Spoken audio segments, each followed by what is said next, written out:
Assalamualaikum warahmatullahi wabarakatuh. Jumpa lagi bersama saya Isnaini, CGP Angkatan 5 dari TK Isya Bustanul Atfal Payaman Solokuro Lamongan. Inilah demonstrasi konstekstual modul 3.1 supervisi akademik pengambilan keputusan berbasis nilai kebajikan. Assalamualaikum Bu Yati. Apa kabar Bu Yati hari ini?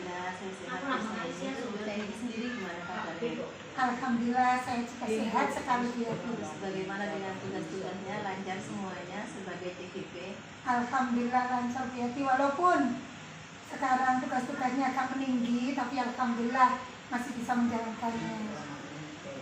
Oh ya Bu Yati, hari ini saya mau minta waktu untuk wawancara bersama Bu Yati tentang bagaimana Bu Yati mengambil keputusan yang ada di lembaga tentang kasus-kasus yang Bu Yati hadapi.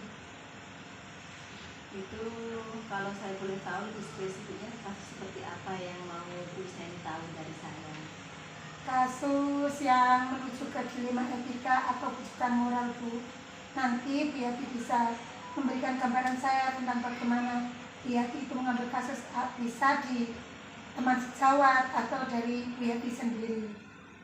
Baik, saya akan memberikan satu kasus yang mungkin nanti bisa dikaji ulang, terus setelah itu nanti bisa kita bicarakan sama-sama. Dan salah satu kasus mungkin itu yang berkaitan dengan dana yang ada di lembaga yang kita minta salah satunya. Iya. Oke Bu Yati, selama ini bagaimana Bu Yati dapat mengidentifikasi kasus-kasus yang merupakan dilema etika atau kejutan moral? Menurut saya gini, kalau berkaitan dengan dana yang ada di lembaga itu, dana yang dari pemerintah itu kan memang sudah jelas itu ada juknisnya. Nah, dari juknis itu kita kan harus harus kita salurkan sesuai dengan juknis yang ada, dan itu juga verifikasi seperti itu. Nah, dari masalah yang saya hadapi itu memang saya identifikasi gini, hal-hal apa yang tidak sesuai dengan juknis berarti itu sudah berbeda, kan seperti itu. Nah, itu yang saya identifikasi pertama. Yang kedua, saya tidak menginginkan sesuatu terjadi di luar aturan, itu di luar aturan, apalagi ini berkaitan dengan dana. Yang ketiga, segala sesuatunya itu yang tidak sesuai menurut saya itu memang harus kita bicarakan, dan tidak bisa saya sebagai kepala sekolah terus menolak ataupun tidak menyetujui sesuatu itu kalau apalagi itu berkaitan dengan kebutuhan atau keinginan dari teman-teman yang lain, teman-teman guru gitu ya. Tidak, saya harus bisa membicarakannya. Yang keempat, tentu saya harus bisa memberikan solusi. Ketika saya tidak menerima sesuatu itu berarti kan saya harus memberikan solusi supaya teman sejauh saya atau guru saya itu juga merasa tidak terlalu kecewa. Nah, bagus sekali Bu. Terus bagaimana selama ini Bu Yati menjalankan pengambilan keputusan di sekolah Bu Yati, terutama untuk kasus-kasus di mana ada dua kepentingan yang sama-sama benar atau sama-sama mengandung nilai kebajikan? Baik, dalam hal pengambilan keputusan, kalau saya pribadi itu yang pertama saya memang mengutamakan prinsip bermusyawarah itu. Karena memang itu yang utama. Kalau itu berkaitan dengan sesuatu yang tidak urgent, sesuatu yang tidak mendesak gitu. Kalau masih bisa kita musyawarahkan, saya musyawarahkan dengan warga sekolah, terutama teman-teman guru. Itu yang terpenting. Yang kedua, kalau permasalahan itu sangat urgent dan sangat mendesak menurut saya, dan sudah tidak ada waktu untuk saya berkomunikasi atau bermusyawarah dengan teman-teman, itu tentu saya punya hak dan punya kapasitas untuk mengambil keputusan langsung gitu. Terus bagaimana Bu Yati mengambil langkah-langkah atau prosedur seperti apa yang bisa Bu Yati lakukan selama ini? Kalau langkah-langkah saya dalam melakukan mengatasi satu masalah yang berkaitan dengan dilema etika ini, saya memang tidak mau berkata. Yang pertama tentu saya berusaha untuk mengidentifikasi dulu masalah itu seperti apa.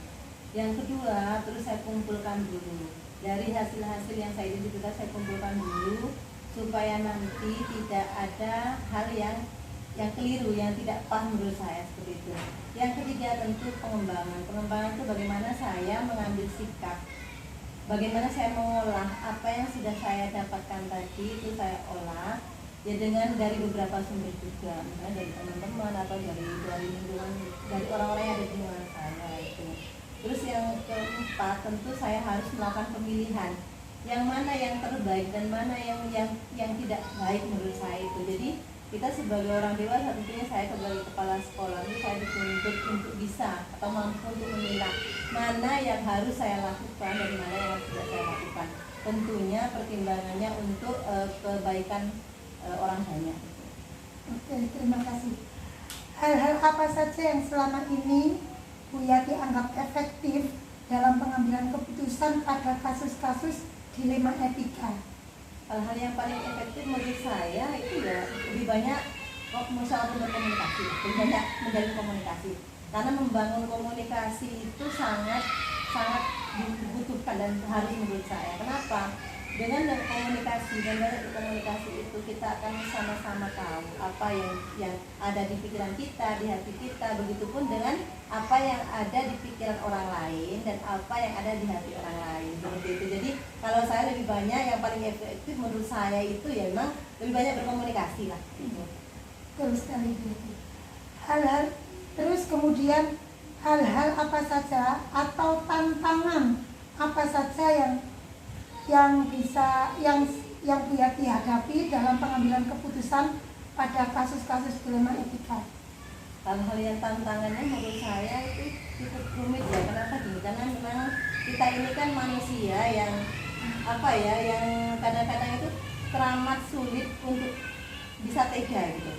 Tega untuk mengambil satu keputusan yang mungkin itu akan mengecewakan orang lain dan yang membuat orang lain tidak nyaman gitu. Jadi tantangannya seperti itu saja sih, karena memang kita itu manusia yang manusia yang saling dekat gitu, seperti sudah keluarga, terus yang sudah kita bangun relationship-nya kita itu sudah kita bangun sebaik mungkin. Nah, ketika saya pribadi melakukan satu keputusan, tantangannya itu tadi merasa tidak nyaman, yang kedua itu takut mengecewakan, yang ketiga itu tentu menjaga perasaan gitu.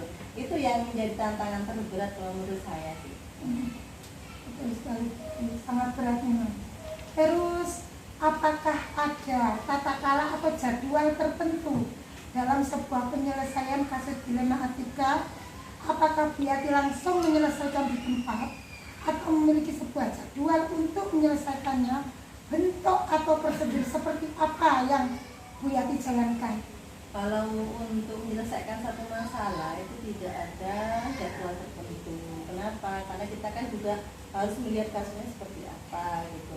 Kalau itu berkaitan dengan teman sejawat, itu kan tidak bisa juga kita jadwalkan, tetapi juga tidak bisa kita selesaikan saat itu juga kalau memang itu butuh proses panjang ya, butuh waktu. Tapi kalau seandainya bisa selesaikan saat itu juga, mungkin kasusnya tidak terlalu rumit, ya kita selesaikan saat itu juga di tempat. Tapi kalau sekiranya itu agak rumit, ya tetap kita memberikan waktu kepada diri saya sendiri, waktu kepada teman saya juga yang tadi bermasalah ini untuk bisa sama-sama introspeksi diri dulu. Kalau menurut saya seperti itu. Nanti ketika sudah sama-sama tenang, pikiran sudah sama nyaman, baru kita lakukan komunikasi yang baik. Gitu. Saya pikir itu yang lebih nyaman menurut saya, supaya sama-sama enak lah menurut saya gitu. Tapi kalau harus ada jadwal segala macam itu sebenarnya tidak gitu. Berarti sesuai dengan kondisi saja gitu, kondisi saja. Iya.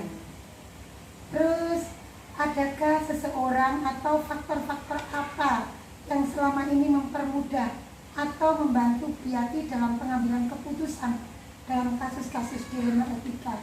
Kalau seseorang pasti banyak ya, terutama ya memang lingkungan keluarga, suami, teman sejawat, terutama yang teman-teman senior, guru-guru senior itu kan jelas akan menjadi seseorang yang menjadi motivator buat saya gitu dalam mengambil satu keputusan.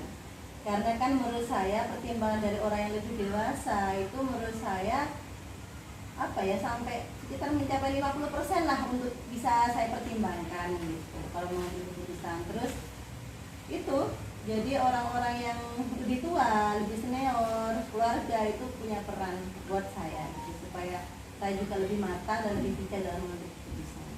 Bagus sekali, Bu. Ini yang terakhir, Bu.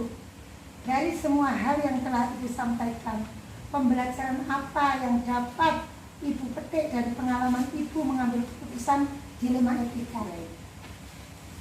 Dalam apa ya, sesuatu yang saya ambil pelajaran itu, kita menjadi dewasa, menjadi lebih bijaksana itu ketika kita banyak mengalami satu hal gitu. Ketika kita banyak mengalami banyak hal kesulitan, itu kita akan menjadi orang yang lebih dewasa dan akan menjadi seorang yang lebih bijak dalam mengambil satu keputusan gitu. Jadi menurut saya semakin banyak masalah yang kita hadapi, maka kita akan menjadi orang yang lebih dewasa, itu saja. Jadi kita akan terus belajar menjadi orang yang lebih dewasa tadi dengan banyak masalah. Alhamdulillah, semua dari pertanyaan saya, dari yang unek-unek yang ada pada diri saya sudah tersampaikan hari ini, Bu Yati, dan saya mengucapkan terima kasih atas waktunya. Semoga nanti saya bisa menjalankan tugas dan ini bisa saya sampaikan di tugas saya sebagai calon guru penggerak. Terima kasih, Bu Yati. Assalamualaikum warahmatullahi wabarakatuh. Waalaikumsalam warahmatullahi wabarakatuh. Terima kasih.